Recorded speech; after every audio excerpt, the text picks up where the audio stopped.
Hello everyone, welcome back to SnatchX. हमारी health को लेके हमेशा जब पानी सर के ऊपर चला जाता है तभी हम जागरूक होते हैं। कोविड में और लॉकडाउन में सभी की हालत अभी कुछ इस तरीके की हो चुकी है। सोफे के साथ दोस्ती, दिन भर स्नैक्स के नाम पे कुछ ना कुछ खाते रहना, मोटिवेशन के नाम पे सिर्फ टीवी देखना बचा है तो हम टीवी ही देखते रहते हैं। फिजिकल एक्टिविटी लेवल 0 हो गया है क्योंकि अब तो वर्क फ्रॉम होम है तो बाहर भी जाना नहीं होता है। और इसी तरीके से टीवी देखते देखते एक दिन हमें रियलाइज़ होता है कि अब बॉडी में फैट ओवरलोड हो चुका है। चीज़ें हाथों से तो बाहर निकल ही गई है, साथ में अब तो कपड़ों से भी बाहर निकलने लगी है। और ऐसी सिचुएशन में सबसे पहला डिसीज़न जो 99% लोग लेते हैं वो उनका फिटनेस को अप्रोच करने का तरीका होता है कि कल से दौड़ना शुरू। Ready, steady and go.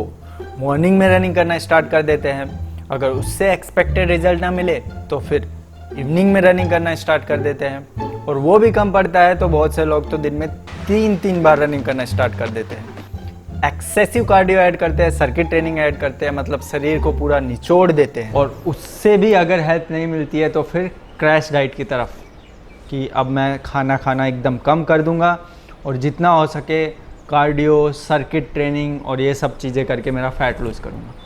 तो क्या यही राइट अप्रोच है अपने फिटनेस को अचीव करने की?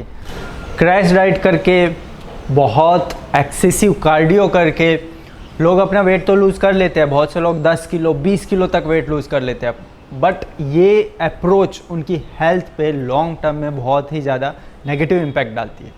अब आप बोलोगे कि क्या फ़र्क पड़ता है, मैंने अपना गोल तो अचीव कर लिया, मुझे 10 किलो लूज़ करना था या मुझे 15 किलो लूज़ करना था, तो in the end result matter करता है, उसके बाद क्या फ़र्क पड़ता है?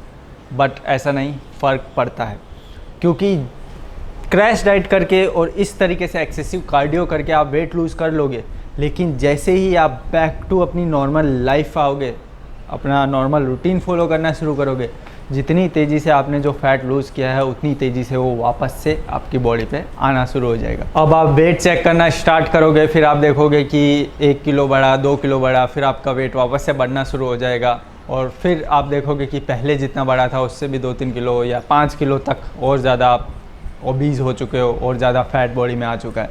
और ये सब प्रोसेस में जो सबसे बड़ा नुकसान होगा वो होगा मेंटल स्ट्रेस, डिप्रेशन और फिटनेस को लेके पूरा डीमोटिवेशन हो जाना कि भाई ये सब चीज़ें बेकार है, इन द एंड जैसा हूँ वैसा ठीक हूँ। मैंने खुद मेरे बहुत से ऐसे क्लाइंट्स देखे हैं, बहुत से ऐसे क्लाइंट्स हैंडल किए हैं जो इस सिचुएशन में थे और मैंने उनको उनसे बाहर निकलने में हेल्प की। अब यहाँ पे मैं खुद का एडवर्टाइजमेंट नहीं कर रहा हूँ, लेकिन मैं आपको एक चीज़ बताऊँगा कि अगर आपको सही तरीके से अपने फिटनेस गोल को अचीव करना है तो आपकी फ़िटनेस को लेके आपको अपनी अप्रोच जो है उससे बदलना पड़ेगा। अक्सर हम ये डिसीज़न इसलिए लेते हैं कि सीधा मैं रनिंग स्टार्ट कर देता हूँ क्योंकि हमेशा से यही हम सुनते हुए आए हैं। इसके पीछे कोई साइंटिफिक बैकग्राउंड नहीं है, बस कुछ किसी ने कुछ किया था, उसने बता दिया, उसने उसको आगे बता दिया और इसी तरीके से हम चलते आ गए। लेकिन अगर आप सही ट्रैक से चीज़ें फॉलो करोगे, मैं ये नहीं कि कार्डियो मत करो, कार्डियो आप करिए, लेकिन उसके साथ सबसे इम्पोर्टेंट फैक्टर जो है वो है रेजिस्टेंस ट्रेनिंग या वेट ट्रेनिंग। अपने जो आपका वर्कआउट शेड्यूल है उसको इस तरीके से डिज़ाइन करिए कि उसमें सारी चीज़ें इन्वॉल्व हो जाए। उसमें आपका वेट ट्रेनिंग भी इन्वॉल्व हो जाए, उसमें आपका कार्डियो भी इन्वॉल्व हो जाए, आपका सर्किट ट्रेनिंग भी इन्वॉल्व हो जाए। और इस तरीके से अगर आप अप्रोच लेके अपनी फ़िटनेस को फॉलो करोगे तो 100% आपको जो रिज़ल्ट मिलेंगे वो जेन्युइन रिज़ल्ट मिलेंगे, जो आप लाइफ टाइम सस्टेन रहोगे उस रिज़ल्ट पे।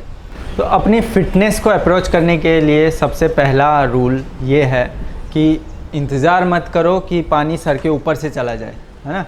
पहले से ही अपनी फ़िटनेस को इस लेवल पे रखो कि भाई वो पानी ऊपर जाने वाली सिचुएशन ही ना आए। सेकंड चीज़, अगर ऐसा है भी कि भाई अभी बहुत ज़्यादा, जो कि 99% लोगों की सिचुएशन इस वक्त है कि भाई बहुत ज़्यादा फैट बॉडी में आ चुका है, तो अब किस तरीके से स्टार्ट करें, तो ये नहीं कि उठे और कल से दौड़ना शुरू, नहीं। इस तरीके से अगर आप अप्रोच करोगे तो बस जिस तरीके से मैंने जो इसके साइड इफ़ेक्ट बताए हैं वही आपको देखने को मिलेंगे, रिज़ल्ट कम और साइड इफ़ेक्ट ज़्यादा। तो आपको करना ये है कि पहले स्लोली ग्रेजुअली चीज़ों को समझो और स्टार्ट करो।